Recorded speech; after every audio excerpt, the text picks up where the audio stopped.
정보가 있는 시사 토크쇼 장윤선의 팟짱.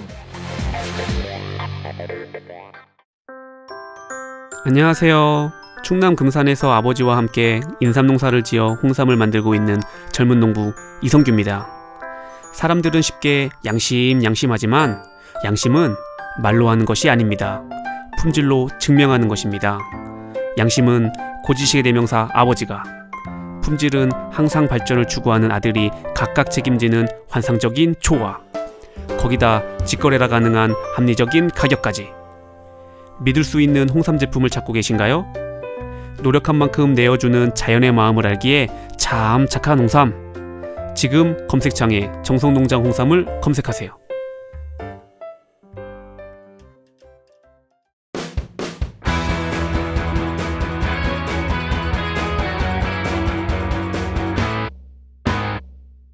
색깔 있는 인터뷰. 색깔 있는 인터뷰 시작하겠습니다. 문재인 새정치민주연합 대표는 어제 광복 70주년 기자회견을 통해서 한반도 신경제지도 구상, 이른바 경제통일론을 주장했는데요.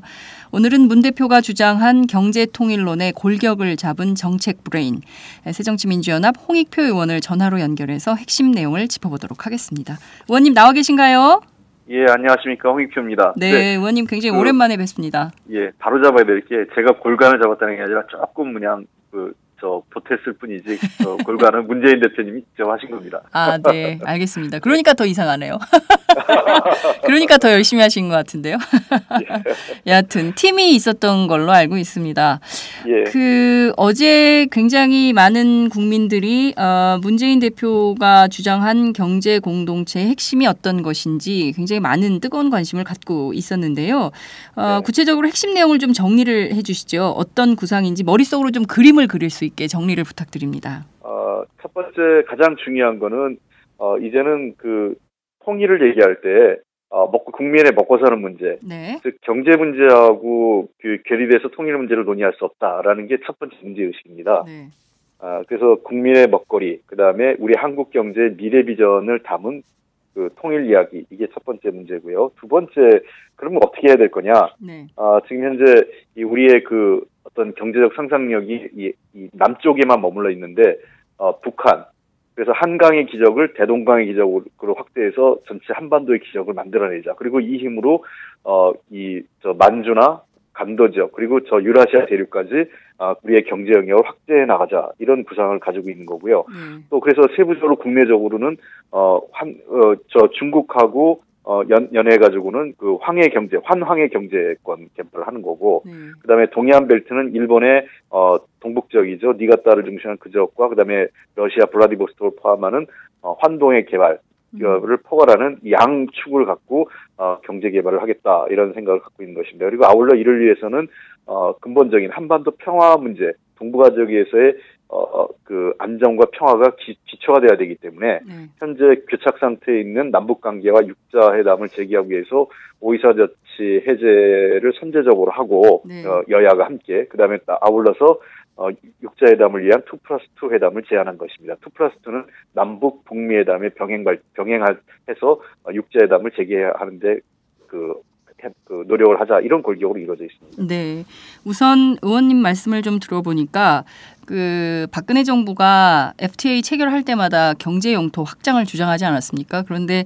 지금 말씀하신 내용을 들어보면 대동강의 기적을 필두로 해서 만주, 간도, 유라시아, 그리고 두 개의 삼각형이 굉장히 인상적인데요. 낮은 선봉, 블라디보스토크, 부산, 그리고 니가타를 엮는 환동해 경제권, 그리고 해주, 남포, 개성, 목포, 여수, 상해까지 엮는 환황해 경제권, 두 개의 삼각형만 있으면 그야말로 경제 영토가 확장되는 거 아닌가라는 생각이 좀 들기도 합니다. 실제로 이제 이런 것들을 한다면 지금까지 사실 우리가 섬에 불과한 상황인데요. 남북 분단으로 인해서 이 경제가 조금 소극적으로 국내에서만 내수 경기를 주장하는데, 이렇게 되면 어떤 경제 효과가 있을까요? 아시다시피 우리는 지금 섬으로 고립돼 있는 일본이나 마찬가지죠. 네. 우리가 육지로 갈래야 갈 수가 없습니다. 북한의 동의가 없으면.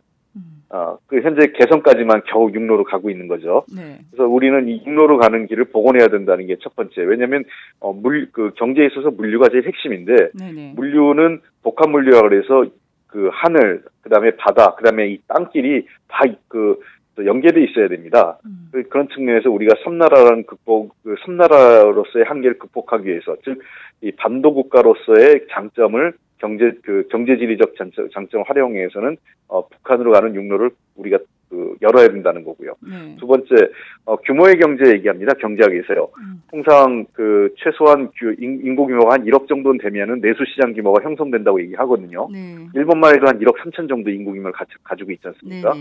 그런 측면에서 우리 한국만의 이 경제 인구는 지금 우리가 총인구 한 5천만 명대에 불과하기 때문에 남북을 합치면 8천만 명. 그다음에 북측의 어떤 인구 연령 평균 연령 감안할 때 인구가 좀 늘어난다면 우리도 잠재적으로 빠른 시일 내에 1억 명의 인구를 가질 수 있고요. 그리고 현재 시점에서도 당장 8천만 명이라는 적지 않은 규모. 이건 독일하고 거의 맞먹는 규모입니다. 인구 규모가. 예, 그렇기 때문에 규모의 경제를 형성할 수 있다라는 거고요. 또 아울러서 단순하게 우리가 지금 배후 지역이라고 하는데 동북 삼성 지역의 인구 규모가 2억 5천만이 넘습니다. 2억 한 7천만쯤 될 겁니다. 네, 2억 7천만이요. 예, 2억이요. 예. 예, 그러니까 길림성, 연영성, 그다음에 흑룡강성, 삼성을 합치면요. 네. 거기에 블라디보스토크 러시아 지역까지 포괄되면 거의 3억 가까운 인구 배후 지역의 인구가 있기 때문에 이러한 모든 것을 감안한다면은 우리로서는 어마어마한 경제적 미래가 있는 거고, 현재 아시다시피 우리나라 지금 경제 성장률이 계속 저성장 기조를 이루고 있지 않습니까? 네. 잠재 성장률이 2% 중반대까지 지금 하락하고 있다라는 비관적 전망이 나오고 있는데, 저희들은 남북한의 경제 공동체 형성만 돼도 충분하게 경제 성장률을 최소한 1% 이상 상승할 수 있어서 5% 이상의 잠재 성장률 확보가 가능하다고 생각하고 있고, 아울러서 지금 3만 불에 지금 약간 밑도는 우리 1인당 GDP가 조만간 4만 불을 넘어서 5만 불 시대. 그다음에 청년 일자리를 포함한 일자리 창출도 굉장히 많은. 그래서 우리가 이건 추정하건대 연간 5만 개 이상의 일자리를 만들어낼 수 있기 때문에 과거 이명박 대통령이 했던 거 좀 흉내내는 비슷한 것 같지만 555 시리즈죠. 5만 불, 잠재 성장률 5%, 그다음에 일자리 5만 개 창출 연간. 이런 것들이 저는 가능한 시대를 열 수 있다고 생각합니다. 네, 갑자기 진짜 이명박 전 대통령의 747 공약이 생각이 났는데 747 대 555 이런 전략이 돼 있는데 747은 사실 실패한 공약인데 그렇습니다. 우리는 충분히 현실적 기초에 있고요.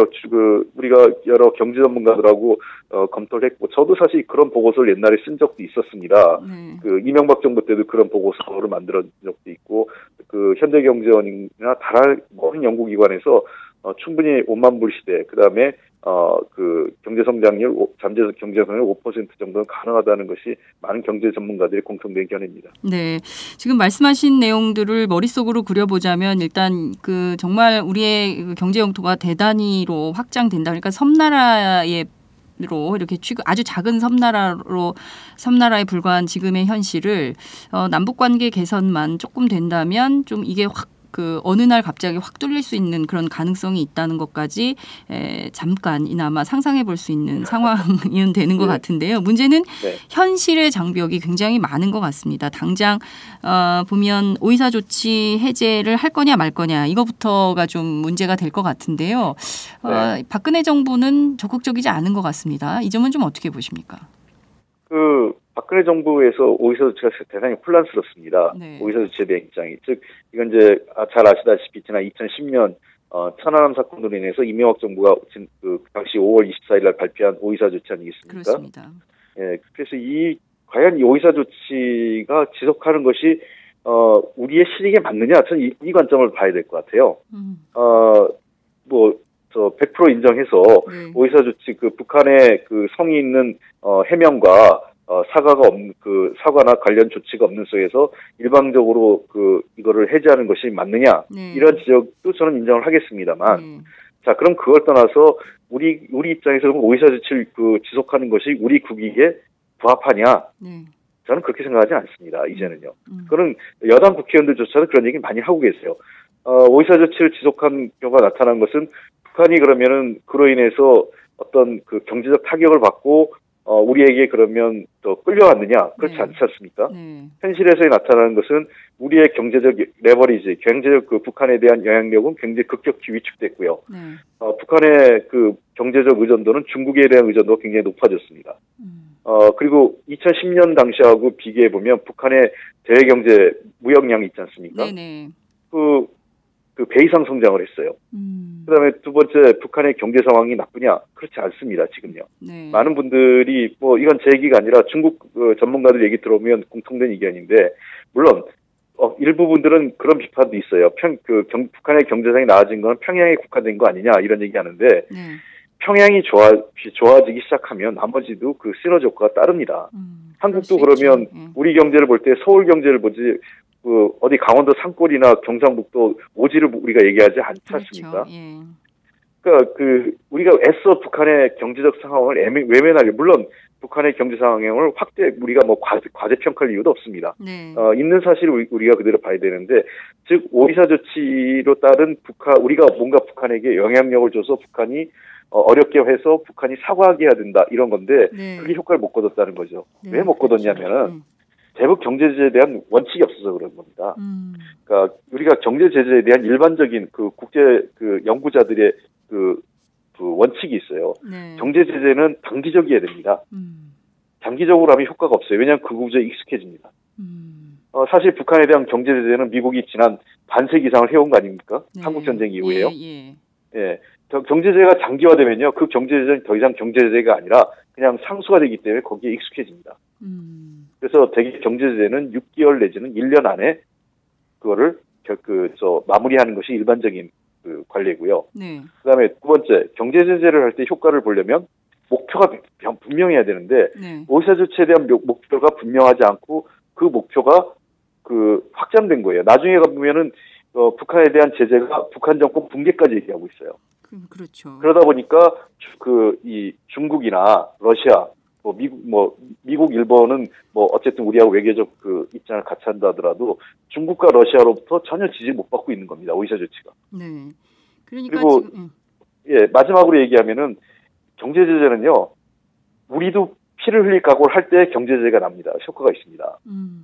그러니까 우리는 아무런 해가 없다. 네. 북한에게만 해가 있다. 그거는 경제 제재가 안 돼요. 원래 경제 제재를 할 때는 양국의 경제 관계가 깊었을 때 경제 제재가 굉장히 어렵습니다. 만지작거립니다. 왜? 그 경제 제재는 저쪽에서 상당한 영향을 미치지만 우리 경제에도 상당한 해를 미치는 때 그 경제 제재에 거꾸로 효과가 있는 거거든요. 네. 근데 현재는 우리가 남북 간의 경제 관계가 그 당시에 그만한 수준을 못 갔다는 거예요. 그렇죠. 그런 상황에서 경제 제재하니까 북한은 그냥 그럼 너희들은 경제협력 안 해. 예. 우리는 우리끼리 먹고 살 수 있는 길이 있어. 이걸로 그냥 가버린 거죠. 어차피 러시아와 중국하고의 경제 의존도가 더 높기 때문에 한국의 대북 경제 제재에 대해서 아무런 효과가 없다고 판단한 북한이 여기에 움찔할 이유조차 없는 이런 상황이고, 역으로 보면 남북 관계가 오히려 역행하면서 우리만 더 손해를 보는 이런 상황이 됐을 수도 있다. 이렇게 볼 수도 있겠네요. 2007년 기준으로 보면요, 네. 남북 관계가 가장 잘 갔을 때까지죠. 네. 2007년도까지의 통계를 보면 대무역 기준으로 했을 때 북한이 전체 100% 기준으로 했을 때 중국한테 한 40% 중반대 의존도를 가졌고 우리한테 30% 이상을 했어요. 무역 의존도가. 네. 그러니까 그때는 우리 한국과 중국의 북한에 대한 경제 비슷했네요. 관여도가 그렇게 크지 않았죠. 계속 네. 좁혀온 겁니다. 2005년 이후부터. 네. 그러다가 지금은 우리가 북한의 전체 의존도에 보면 우리가 10%의 초반대에 불과하고, 그렇군요. 중국에 대한 의존도는 거의 80%를 넘어서고 있어요. 네. 그러니까 이거는 현실에 있어서 아무런 경제적 레버리지를 우리가 못 갖게 되는 거죠. 오히려 우리가 이렇게 대북 경제 제재를 함으로 인해서 북한에 대한 경제에 오히려 또 우리가 손해를 보는 이런 상황이 아닌가, 이런 생각도 좀 드네요. 그죠? 그렇습니다. 기회비용이라는 게 있는데 네. 기회비용 우리가 상실하고 있는 거죠. 그러네요. 그러면 사실 이것은 의미도 없고 원칙도 없고 효과도 없다면 그냥 오이사 조치를 빨리 해제를 해야 되는데, 김무성 새누리당 대표는 거부했습니다. 네. 지금 지뢰 때문에 저 난리인데 이 지금 당장 오이사 조치를 해제하는 것은 있을 수 없는 일이다. 이런 입장을 밝히고 있는데요.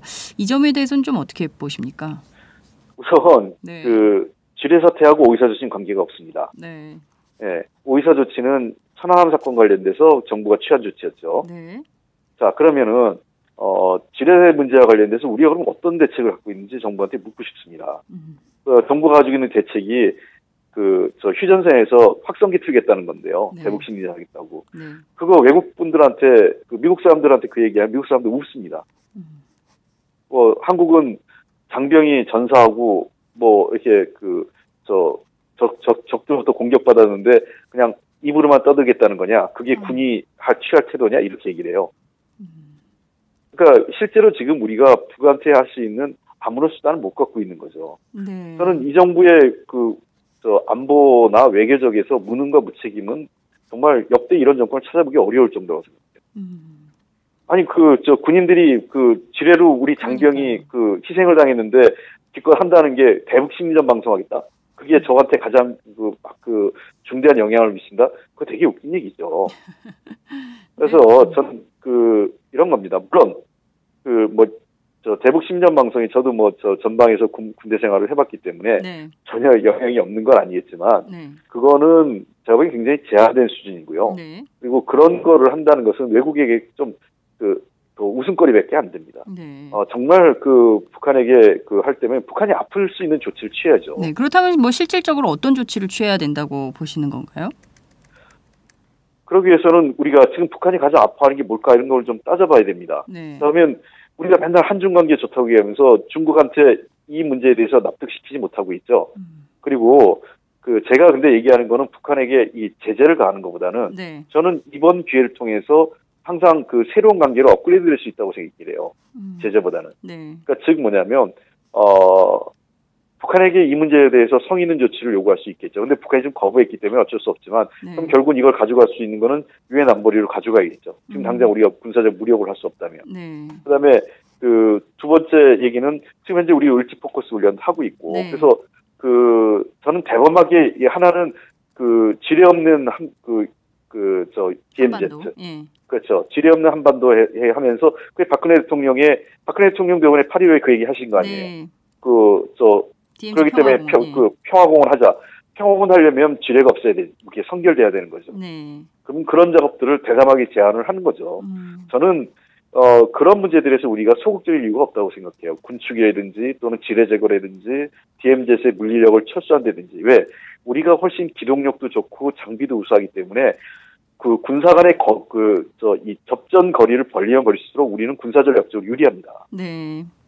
그러니까 이를테면 지금 말씀하신 대로 북한의 지뢰 도발과 관련해서는 DMZ 문제를 어떻게 해결할 거냐, 지뢰를 없애는 문제, 그리고 이제 이것도 사실은 남북 간의 협의와 대화가 필요한 영역인데 서로 군사적 긴장을 높여가면 결국 평화는 멀어지는 거 아닙니까? 그래서 그것을 다시 평화의 시대로 열기 위한 박근혜 정부의 노력 이런 게 요구된다고 볼 수 있을 것 같은데요. 그렇습니다.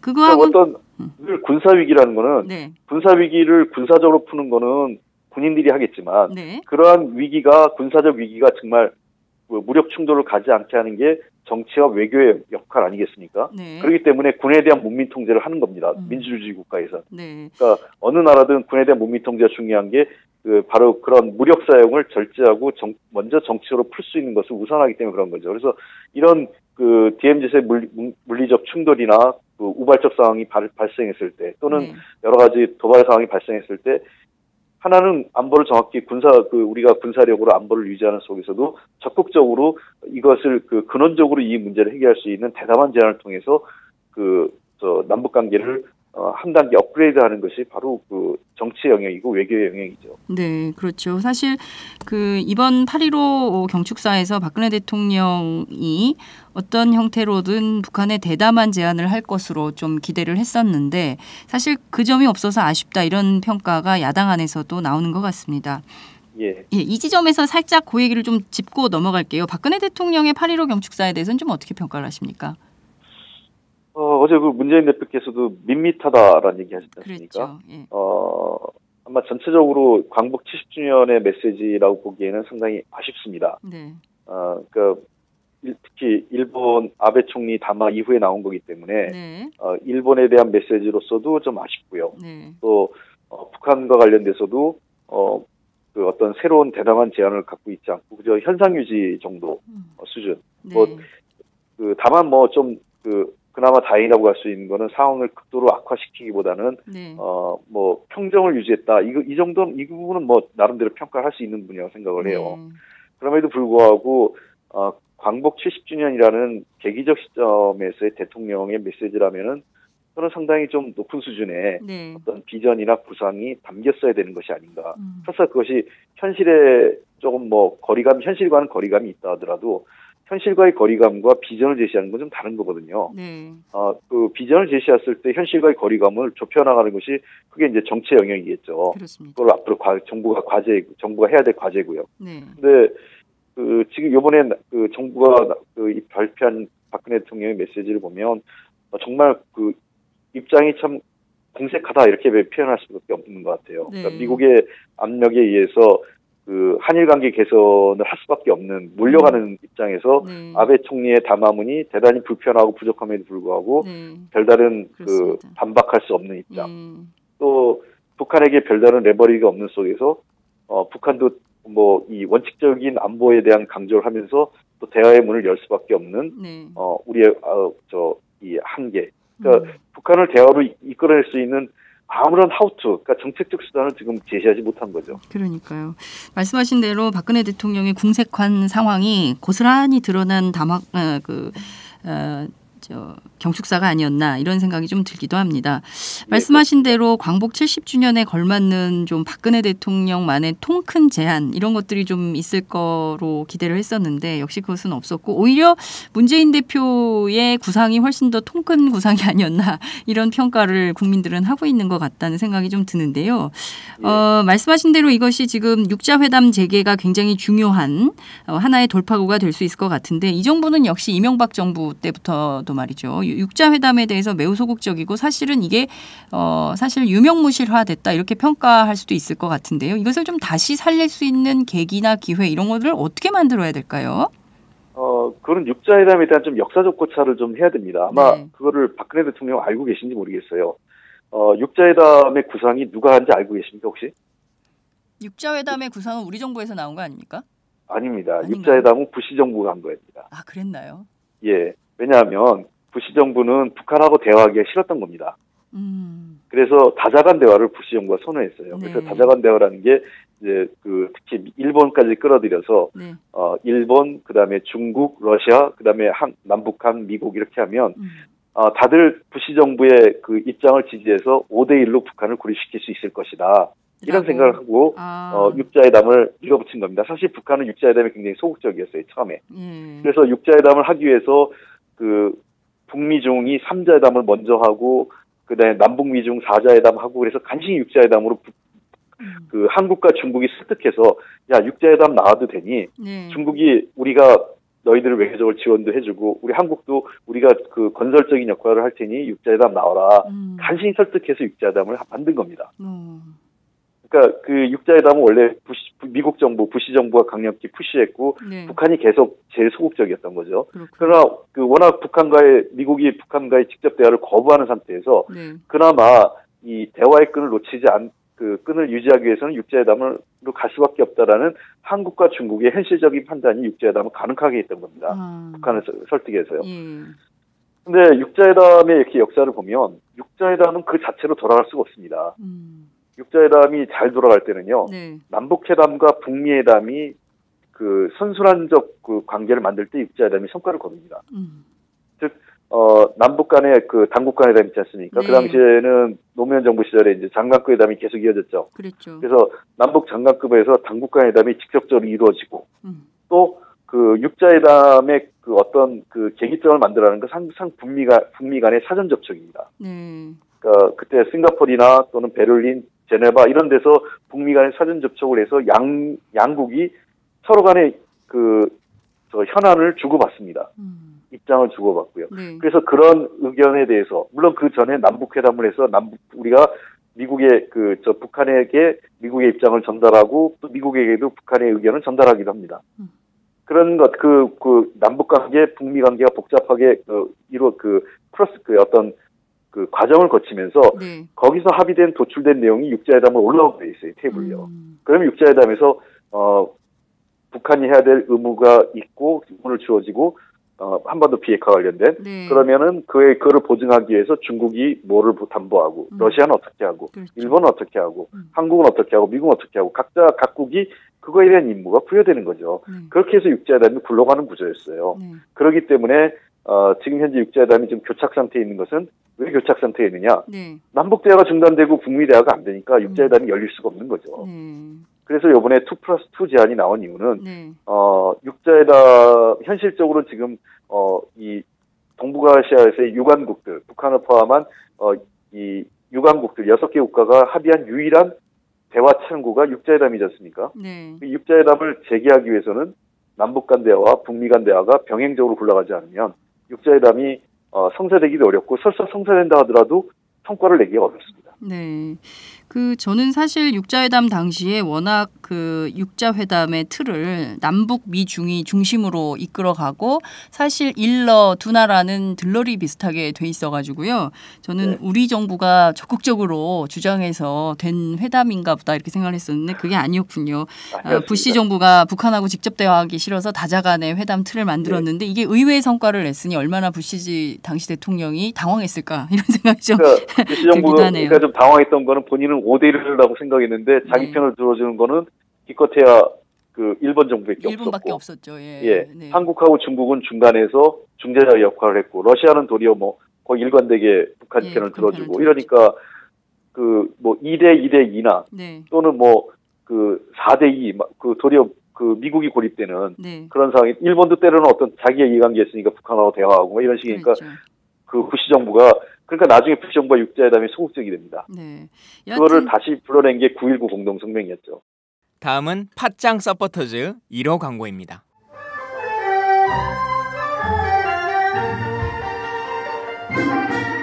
양꼬치집에 대한 모든 편견을 깼다. 풍무 양꼬치. 착한 가격, 품격 있는 공간. 국내외 유명인들도 자주 찾는 풍무 양꼬치. 나는 그 집 양갈비가 훨씬 맛있던데. 누나 나는 그 집 맛있는 요리들이 지금도 잊혀지지 않고 있어요. 단체석이 많아 모임하기 좋은 곳. 풍무 양꼬치. 대림역과 구로 디지털 단지 역점 두 곳에 있습니다. 예약 문의 02809-9292, 02809-9292. 잠깐, 팟짱 애청자라고 말씀하시면 통큰 서비스를 제공합니다.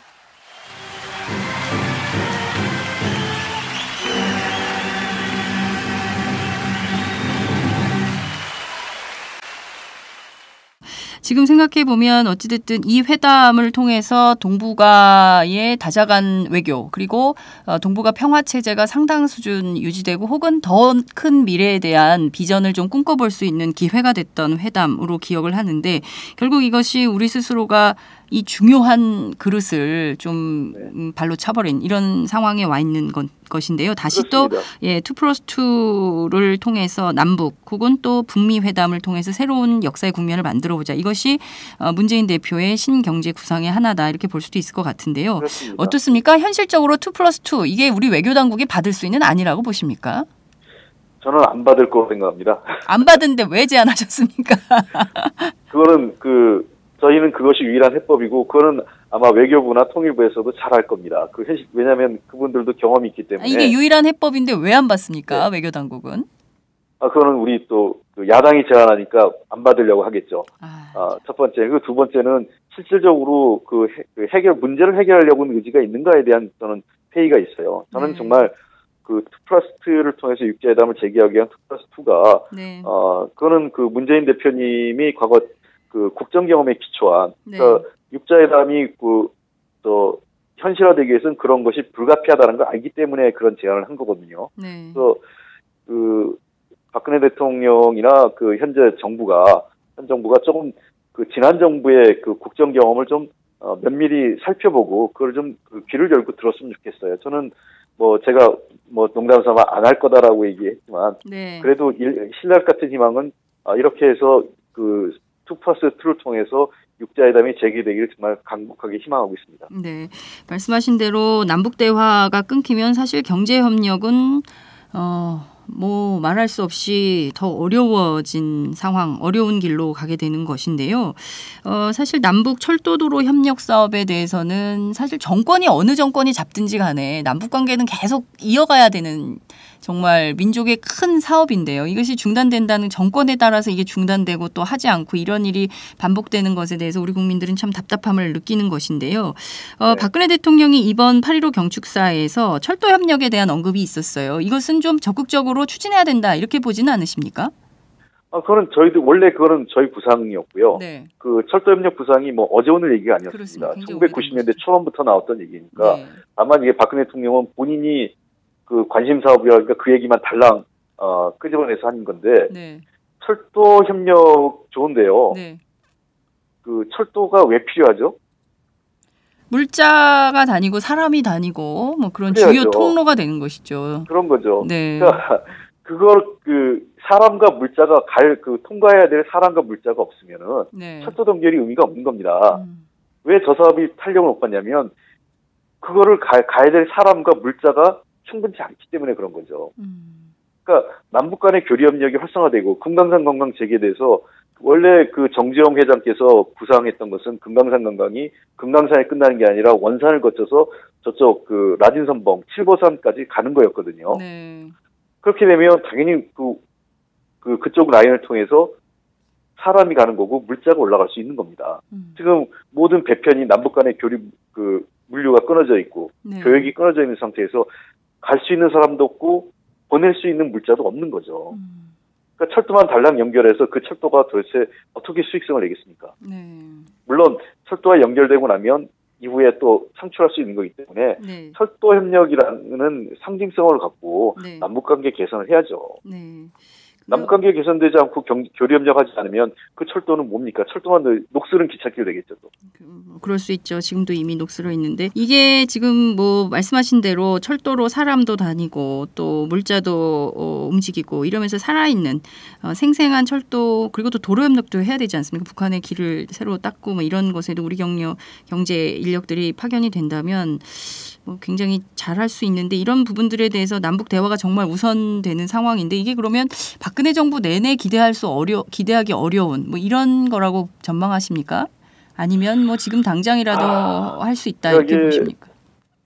제가 보기에는 네. 대통령이 뭔가 본인은 이제 그런 구상을 갖고 있는 것 같은데 네. 하나는 우선은 남북 관계를 또는 북한 문제를 너무 국내 정치에 활용을 했어요. 남북 관계, 북한 문제를. 예. 뭐 그게 소위 얘기하는 종목머리로 얘기되는. 네. 그러다 보니까 여전히 그런 유혹에서 떨쳐나지 못하는 것 같아요. 그러니까 뭔가 남북 관계 개선하다가 국내적으로 자기가 정치적 위기가 오면 또다시 종목머리를 해서 그 위기를 돌파하고자 하는 유혹을 떨치지 못하는 거죠. 네. 그러다 보니까 이 북한 문제나 남북 관계 개선이나 그런 북한 문제를 다루는 데에서 근본적으로 그걸 뛰어넘지 못하는 겁니다. 계속. 그러니까 계속 여전히 북한과의 대립의 갈등의 구조, 대립의 구조를 놔두는 게 나의 정치적 이해관계에 유리하다 이런 판단을 하고 있는 것 같고요. 그런 정치적 판단이 그대로 관련 부처 정책에도 영향을 주고 있는 거예요. 네. 아무도 지금 대담하게 통일부 장관이나 외교부 장관이 국방부 장관이 남북 간의 어떤 무력 안보를 위해서 군사력을 강화해야 되고 한미 군사훈련을 얘기하는 거는 너무나 당연하죠. 국방부 장관으로서는. 네. 그러나 그에 반대되는 목소리 내부에서 네. 통일부 장관이나 외교부 장관은 다른 얘기를 해야 되는데 아무도 그런 얘기를 안 하죠. 그러니까 건강한 토론이 안 되는 거예요. 국무회의 내에서. 네. 그럽니다. 그거죠. 그러니까 그냥 오직 대통령이 그런 생각을 늘 갖고 있고 종목몰이하고 또 남북관계 근본적인 해결보다는 어느 정도는 이게 뭐 갈등 구조를 갖고 있는 것이 우리한테 유리하다 이런 판단을 하니까 외교부나 통일부도 어떤 선을 넘지 못하고 있는 거죠. 네. 지금 보면 말씀하신 대로 그 남북관계 개선의 의지가 있다면, 그리고 정말 남북 경제 협력의 뜻과 의지가 있다면 뭐 국방부 장관의 논지와는 별도로 통일 외교부 장관들이 적극적으로 나서서 어떻게 개선할 것인가에 대한 지혜를 내놓고 토론도 하고 해야 되는데 그 점이 전혀 미진하다, 제대로 되지 않고 있다. 좀 아쉬운 거는 네. 이런 겁니다. 그때 김대중 대통령이 야인으로 계셨던 가장 정치적으로 어려울 때 박근혜 대통령을 북한에 보내드렸지 않습니까? 네. 기억나시죠? 특사로 갔죠. 예. 예. 그럼 왜 그랬을까요? 그거는 그 박근혜 대통령이 가지고 있는 상징성이 네. 있었기 때문에 그런 것 같습니다.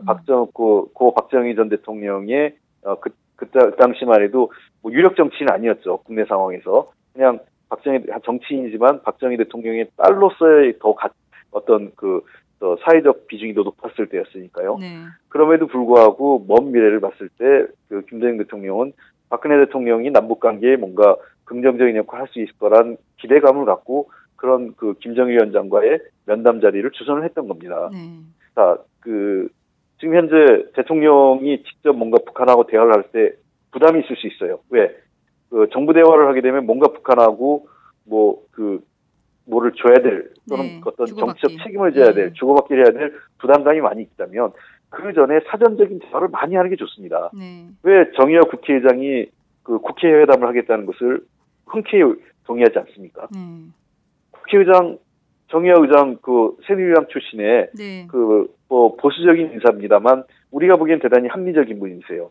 그 정의화 의장님은. 그래서 정의화 의장님 같은 분이 국회 회담할 수 있게 허용해 주셔야 되고 네. 또 야권의 인사들 북한 갈 수 있게 허용을 하면 됩니다. 왜? 야당이나 여당의 그 정치인들은 그 정치적 어떤 그 부담은 있지만 그 책임은 그렇게 크지가 않아요. 네. 우리가 북한에 가서 뭘 준다고 우리가 그걸 듣고 제안을 받고 받아올 수는 있지만 준다고 약속해 줄 수 없죠. 그렇지 않습니까? 그렇죠. 그러니까 민간 차원의 대화 협력 이런 것들이 그렇습니다. 지금보다 인도주의 협력이 좀 더 적극적으로 된다면 이것이 다양한 차원의 대화를 허용해 줘야 됩니다. 그렇죠. 허용해 주면서 그러한 것들이 무르익었을 때 정부가 대화에 나서면 돼요. 그래서 대체로 그렇게 되면 우리의 대화 의지를 북한에게 전달하지 않겠어요? 야당이든 여당이든 가면. 네. 정부 박근혜 대통령도 북한하고 평화적으로 대화하고 공존하려고 한다. 대화를 하자. 대화하는 게 좋다. 당신들한테 유리하다. 우리가 그런 얘기 전달하고 북도 우리한테 요구하는 게 있을 거 아니겠어요? 네. 그런 것들을 우리가 전달하는 거죠. 그러면 우리 정부가 받을 수 있는 게 뭐고 받을 수 없는 게 뭐고라는 걸 또 갈라주는 거죠. 네. 그러면 그 다음에 가는 분들은 당신들 그런 얘기 하는데 우리 정부가 수용할 수 있는 수준은 여기까지다. 네. 이번에 대화는 이 정도로 하고 그게 대화가 좀 더 업그레이드 되면 그 다음에 그 문제는 차후에 논의하자. 그러니까요. 이런 식으로 하면서 맞습니다. 그런 것들이 대화가 하려면은 그래서 네. 박근혜 대통령이 본인이 뭔가 다 하려고 하는 것보다 네. 권한과 책임을 분산시켜줘야 됩니다. 네. 말씀하신 대로 이번에 사실 절호의 기회였다고 볼 수 있을 것 같아요. 이호 여사가 방북하지 않았습니까? 그때 사실은 민간 차원에서의 어떤 대화의 물꼬를 틀 수 있는 굉장히 중요한 기회였음에도 불구하고 가기 전에는 방북의 의미를 굉장히 축소했습니다. 개인 차원의 방북이고 정부 차원의 아무런 메시지가 없다라고 주장을 했는데 또 가 계신 동안에는 또 고위급 회담을 또 제안을 하지 않습니까? 통일부에서. 그러니까 이런 엇박자를 도대체 우리는 어떻게 이해를 해야 되는가? 그리고 또 지뢰가 또 매설된 게 문제가 되니까 국방부는 또 눌러서 청와대가 엠바고를 걸지 않습니까?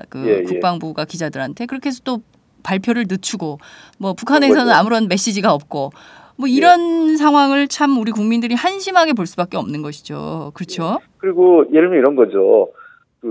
저쪽에서 이호 여사님 가셨는데 중요한 사람이 안 나왔다. 이런 언론 보도가 있었잖아요. 네. 그러면 거기에 걸맞는 사람을 따라 보냈었어야죠. 만약에 아무리 야당이 싫고 하더라도 예를 들면 박지원 전 대표님이나 네. 임동원 전 장관 같은 분이 그 수행단에 포함되게 도리어 저는 권했었어야 됩니다. 박지원 대표를 꼭 포함시켜라. 네. 임동원 전 장관을 포함시켜라. 그렇게 했으면 북쪽에서도 상응하는 사람이 나올 수밖에 없어요. 네, 그렇죠. 북한은 늘 그렇죠. 그 굉장히 중요하게 생각하지 않습니까? 그렇습니다. 그러니까 우리 쪽에서 가면 최소한 그쪽에 급에 걸맞는 분이 나오게 됩니다. 그리고 아무려면 박지원 대표님이나 임동원 전 장관님이 당파적 이해관계에 매달려서 우리 정부의 대북 정책에 엇박자를 놓겠습니까? 저는 그럴 분들은 아니라고 생각하세요. 네. 그 두 분, 특히나 그 두 분은 누구보다도 그분들은 그 남북 관계야말로 그 정파적 이해를 떠나서 우리가 꼭 그 해결해야 될 과제라고 생각하는 분들이기 때문에 도리어 그분들을 안 가시겠다는 분들을 떠밀어서 가게 만들었었어야죠. 네. 그리고 왜 메시지를 안 전달합니까?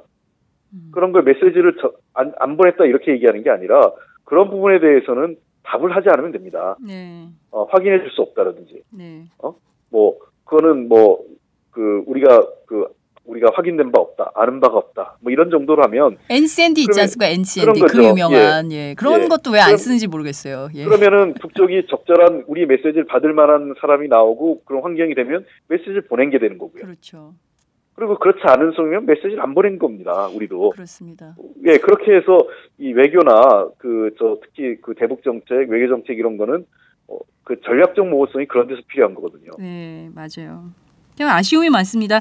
사실 해석은 기자들이 하면 되거든요. 그렇죠. 예. 그 NCND로 확인해 줄 수 없다라고 하면 확인해 줄 수 없다라고 했지만 그 포함된 인사들 중에 아무개가 있으므로 이번에 대북 메시지가 포함됐을 가능성이 있다.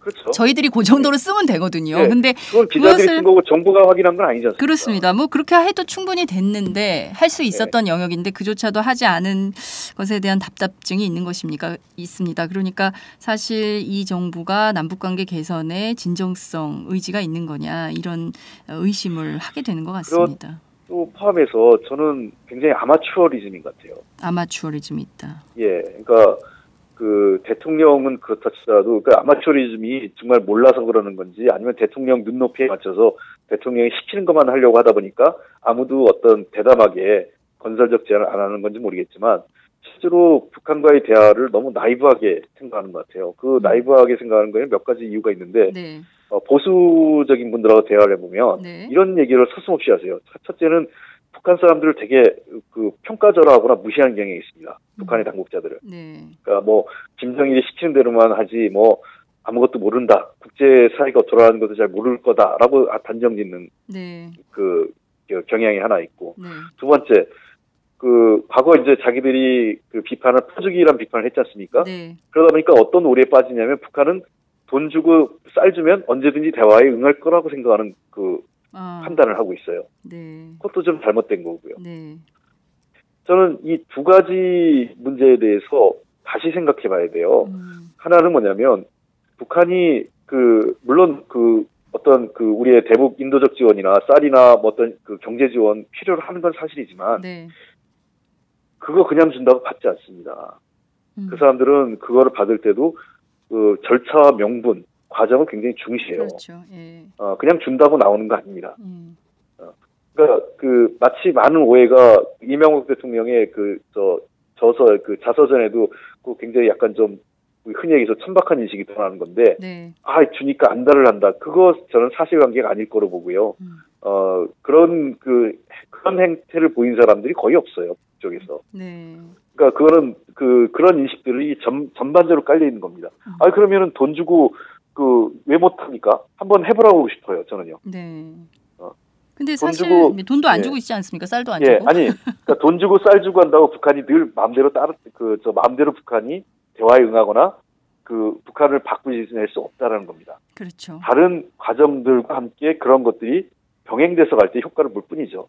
그리고 두 번째, 네. 아까도 얘기했지만 북한의 당국자들이요, 대부분 잘 트레이닝 받아서 굉장히 국제 정세에 대한 이해가 풍부한 사람들입니다. 특히 대화에 나오는 사람들은요. 네. 그렇게 간단한 사람들이 아니에요. 네. 그러니까 대화를 안 해봤기 때문에 굉장히 대화를 쉬울 거로 생각하는데 정말 북한과의 대화가 어렵습니다. 네. 힘들다는 얘기는 하나는 저 사람들이 원칙적 입장을 견지할 때가 너무 강하고요. 네. 두 번째는 나름 저 사람들도 나올 때 우리에 대한 분석과 우리의 입장을 참 면밀하게 분석해서 나오기 때문에 네. 대화 과정에서 상당히 까다로워요. 그러니까 대화를 안 해본 사람들이 북한을 쉽게 다룰 수 있다고 착각하는 건데, 미국도 북한을 대화할 때 지금도 옛날에 누굽니까 힐 국무장관, 국무부 차관보 있죠. 네. 예, 크리스토퍼 힐 씨나 네. 또 제네바 했던 갈루치 씨 같은 네. 분은요, 북한하고 대화했던 얘기하면 아주 진저리를 칩니다.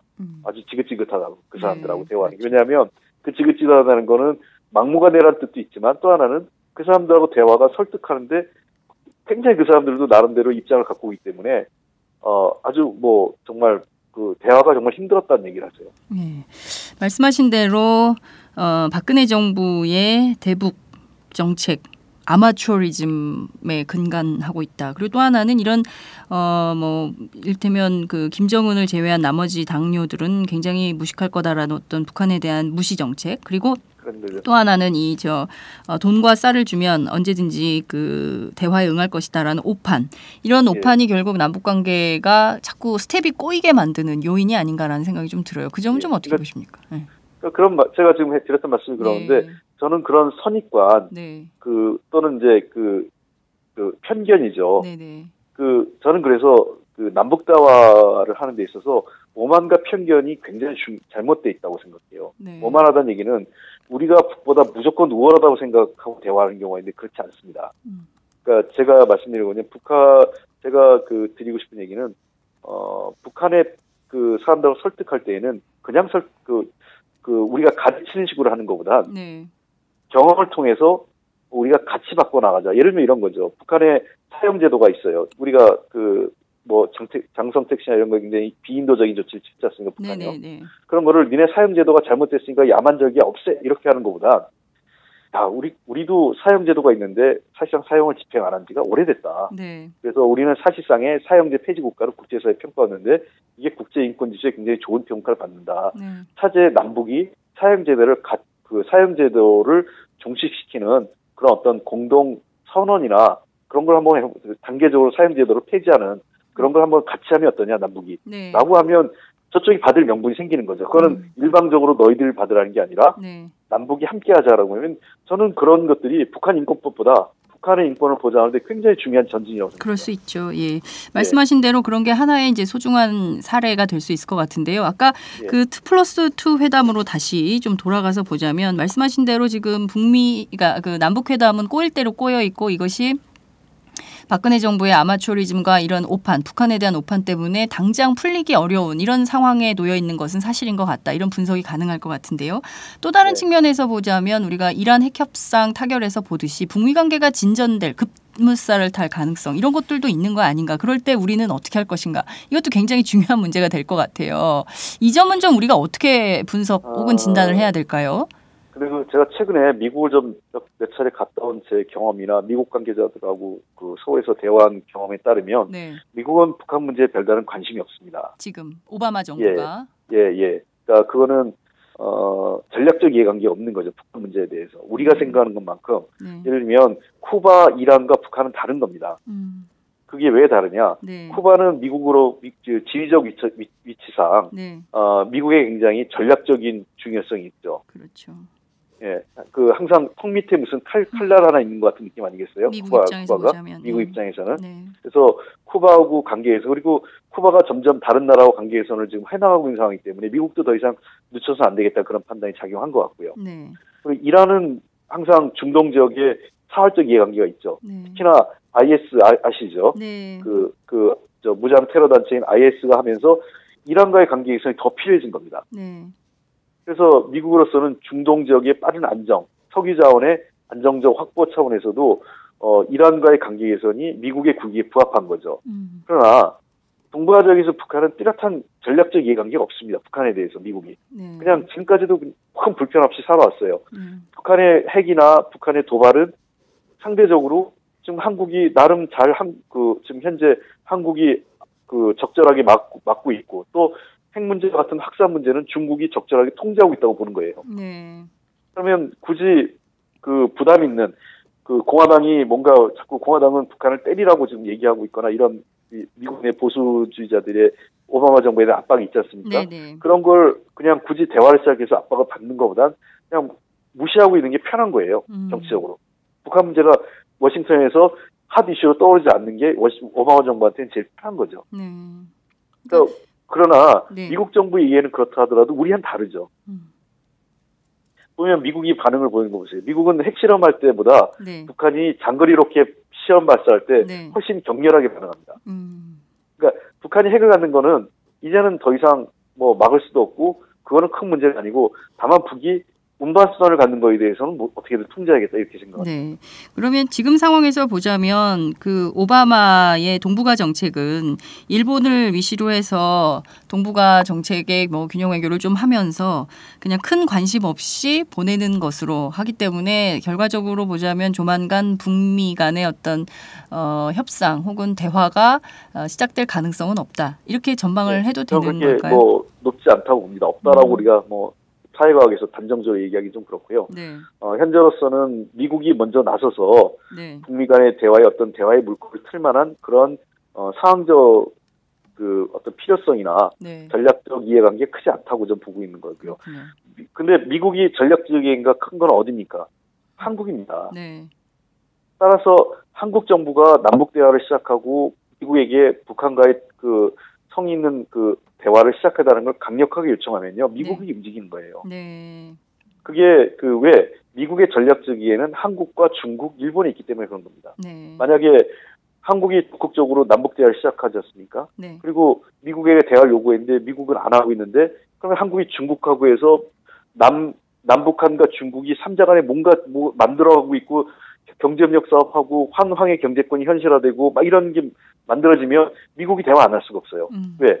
이 흐름을 막든가 같이 흐름에 들어가든가 해야 되거든요. 네. 그러니까 미국을 움직이는 힘은 남북 대화에 있는 거예요. 그렇군요. 이를테면 2+2 회담을 동시에 제안을 하셨지만 핵심적으로는 남북 회담에 방점이 찍혀 있는 것이고 네. 우리가 그러니까 남한이 먼저 주도적으로 대화의 물꼬를 트고 그리고 북미 간에도 대화가 열릴 수 있도록 그 기회를 제공해야 된다. 이렇게 전망을 하면 거죠. 되겠다라는 생각이 2+2가 선후 관계는 있을 수 있어요. 시간적으로는. 네. 그러나 이게 같이 가야 될 수밖에 없다는 거죠. 네. 결론적으로 보면요. 네. 그러면 지금도 기억하실지 모르겠지만은 그 6.15 정상회담 할 때요. 네. 우리가 6.15 정상회담하고 나니까 북미 간에 그 2000년 10월에 공동 커뮤니케가 발표되지 않습니까? 그렇죠. 예. 예. 말씀하신 대로 지금 어찌됐든 한반도 운명과 관련해서는 한국 정부가 주도적으로 또 남한에서부터 주도적으로 이루어져야 환동해 경제권 그리고 환황해 경제권까지 열 수 있는 힘이 생긴다 이렇게 볼 수 있을 것 같다는 그렇습니다. 생각이 좀 그리고 듭니다. 가장 걸림돌은 비핵화 지금 북한 핵 문제 해결해야 되지 않습니까? 네네. 그리고 동북아 지역에 평화체제 만들어야 되고요. 네. 그거를 누가 해주겠습니까? 우리가 먼저 북한과의 대화의 물꼬를 트고 그 힘을 만들어가기 시작하면 미국은 우리가 미국에게 권해야죠. 북한하고 대화하라고. 네. 그리고 북한에게도 권해하는 겁니다. 미국하고 대화를 해야 된다고. 그럴 때 북미 간의 대화가 형성이 되고 남북 간 대화와 북미 간 대화가 같이 가게 되고 그 힘이 육자회담이 선순환적으로 갈 수 있는. 그러니까 이미 육자회담에서 중요한 합의가 다 돼 있지 않습니까? 네네. 동북아 평화체제도 돼 있고 한반도 비핵화돼 있고 경제협력 다 지금 그 안에 녹아 있지 않습니까? 실천만 하면 되죠. 예. 그렇죠. 예. 이미 그 안에 소위원회까지 있고 각각 개별국의 의장국도 있어요. 그렇습니다. 그러면 그 소위원회 의장국도 있는데 그런 것들을 현실화할 수 있는 힘은 남북 관계 개선에 남북 대화로부터 시작해서 북미 대화가 따라갈 때 육자회담이 선순환 구조로 간다는 거죠. 네. 참 이것을 하기 위한 초동 조치를 박근혜 정부가 정권과 관계없이 야당이 제안했다고 해서 안 받는다면 그 굉장히 옹졸한 태도 아닙니까 정치적으로 한반도의 운명을 좀 개척하고 새로운 역사를 쓴다는 마음으로 야당이 제안했지만 중요한 제안이라면 받아서 실천하는 노력을 보여줄 때 박근혜 정부의 남북관계 개선의 의지 그리고 진정성이 있다 이렇게 볼 수 있을 것 같습니다. 네. 오늘 그 문재인 대표의 신경제지도 구상 쭉 얘기를 좀 들어봤는데요. 끝으로 한 말씀 부탁드릴게요. 아까 제가 모두에 말씀드린 바와 같이 더 이상 그 한반도 경제협력, 남북을 포함한 새로운 경제협력은 북한에 대한 지원이나 퍼주기 차원이 아니라 우리 경제 미래라고 생각합니다. 네. 우리 경제의 희망과 미래를 남북 경협에서 그다음에 중국, 러시아를 포함한 유라시아 대륙에서 찾아야 된다는 것이고요. 우리의 경제 공간을 확대하는 겁니다. 그다음에 그러기 위해서는 우리 스스로가 남북 간의 대화의 물꼬를 열어야 된다는 겁니다. 남북 간의 대화의 물꼬를 열고 우리가 우리의 문제를 주도적으로 제기할 때 미국, 중국, 일본, 러시아는 함께할 수 있고요. 그 속에서 우리는 새로운 한반도의 평화와 협력의 미래 그리고 동아시아 새로운 평화 공동체를 만드는 시작이라고 저는 생각합니다. 그럴 때 한국 경제가 아까 말했지만 우리 멀지 않습니다. 잠재 성장률 5%와 그다음에 그 1인당 GDP 5만 불 시대가 저는 성큼 다가오기 때문에 그것이 우리 청년들에게 미래 세대에게 먹거리, 일자리를 만들 수 있는 그 시작이 될 거라고 생각합니다. 우리 경제가 안고 있는 모든 문제는 통일로부터 남북 경제협력으로부터 저는 해결할 수 있다고 생각합니다. 네. 박근혜 대통령 통일대박론을 주장한 바 있습니다. 실제 통일이 밥을 먹여주는 핵심적인 전략이 될 것이다라는 것은 진보 보수 할 것 없이 모두가 공유하는 가치가 아닌가라는 생각이 좀 듭니다. 동북아 안보, 평화 그리고 경제의 주도권을 누가 줄 것이냐. 그것을 우리가 쥐고 우리 정부가 적극적으로 풀어나갈 때 결국 우리의 밝은 미래가 열릴 수 있다라는 점을 말씀드리면서 오늘 방송 마무리하도록 하겠습니다.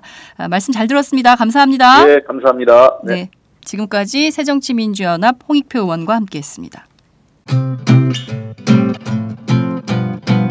제가 오마이뉴스 10만인 클럽 후원한 지 솔직히 얼마 안 됐어요. 최근 얼마 전부터 제가 하기 시작했는데 그 이유는 지금 제대로 된 언론이 없는 시대에 살고 있잖아요. 그래서 제대로 된 언론에게 힘을 보태줘야겠다는 생각이 들어서 진짜 작지만 한 사람의 10,000원이지만 이게 모이면 제대로 된 언론의 역할을 해줘 오마이뉴스가 힘을 받아서 좀 더 많은 사람들에게 제대로 된 언론의 역할을 보여줄 수 있지 않을까 그런 응원의 마음으로 가입하게 됐고 그래서 여동생한테도 권해서 같이 하자 좋은 일이니까 그렇게 하게 됐고요. 그리고 또 바라는 게 있다면 아무래도 인터넷 뉴스니까 인터넷으로만 이제 기사를 많이 접하시잖아요. 그래서 페이스북이나 트위터, 인터넷을 많이 접하지 않는 분들에게 어떻게 하면 이 바른 언론의 소리가 전달될까 이런 것도 좀 더 고민하셔서 맨날 TV 종편만 보시는 그런 어르신들에게도 어떻게 하면 이 바른 언론이 전해질 수 있을까를 좀 오마이뉴스가 고민해봐 주셨으면 그래서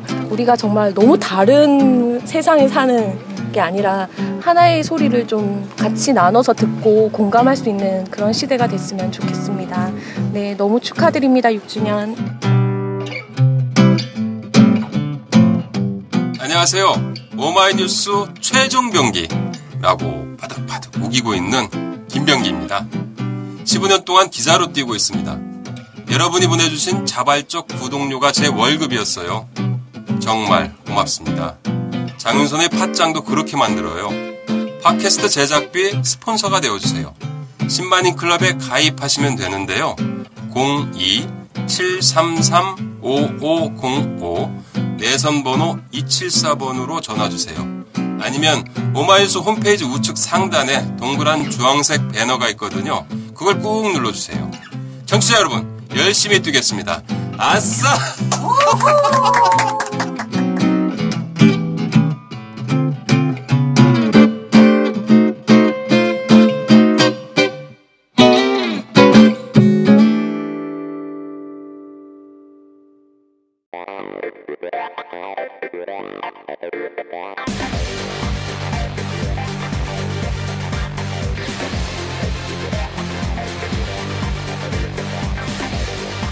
정보가 있는 시사 토크쇼 장윤선의 팟짱.